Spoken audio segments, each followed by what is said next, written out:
Les marabouts. Au fil des âges, le titre de marabout a souvent été usurpé à tort par des sorciers. Mais qui sont vraiment les marabouts? Marabout vient d'Al-Mourabitoun, autrement dit, les Almoravides, ce qui signifie les gens du riba. Les ribas sont des fortifications à mi-chemin entre des monastères islamiques et des camps militaires.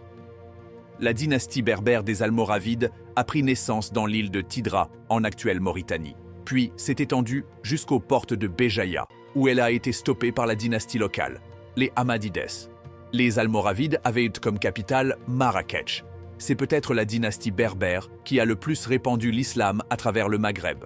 Entre le XIIe et le XVe siècle, le dogme soufi battait son plein et les confréries, appelées Tariqa Soufia, envoyaient des missionnaires à travers le Maghreb et l'Afrique subsaharienne pour enseigner l'islam. De nombreuses vagues migratoires venant de l'Oued Dra'a et Sakia al-Hamra, mais aussi d'Andalousie, se sont installées un peu partout en Afrique du Nord. Aujourd'hui, on sait qu'il existe des fractions de villages et même des villages entiers composés de marabouts. Ils sont considérés par tous comme la noblesse religieuse, sachant lire et écrire. Partout où ils s'installèrent, on leur construisait des haduyat, des sortes d'établissements religieux et scolaires autour duquel les confréries soufis se structurent. Ils enseignent aux locaux les sciences islamiques, la lecture et l'écriture de l'arabe littéraire. Les premiers marabouts se disaient Shorfa, descendants du prophète Mohammed.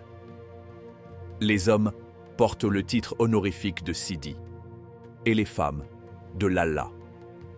Cette origine noble leur conférait un rang religieux plus élevé que celui d'un calife. Tout en haut de l'échelle se trouvaient les cheikhs, puis les califes, puis les oukadam. Dans les anciennes croyances soufis, par leur niveau de piété, on dit qu'ils pouvaient intercéder pour celui qui le demande auprès d'Allah Azza wa Jal. Ils sont rattachés à une silsila, une chaîne de transmission de la maîtrise spirituelle appelée Akhme, qui suit une voie ésotérique de l'islam, selon les soufis. C'est en réalité un maître spirituel qui mène une vie de dévotion, recluse et ascétique. Souvent, la population locale lui attribue toutes sortes de miracles qui ont donné lieu à de nombreuses croyances populaires.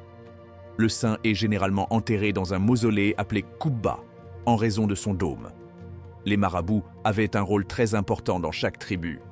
C'est eux qui proclamaient la guerre sainte, qui réglaient les conflits internes et les conflits entre tribus. Ils étaient aussi les dépositaires de la Hanaya, la sauvegarde protectrice du voyageur parmi les populations en hostilité permanente. Leur influence était telle que les locaux leur apportaient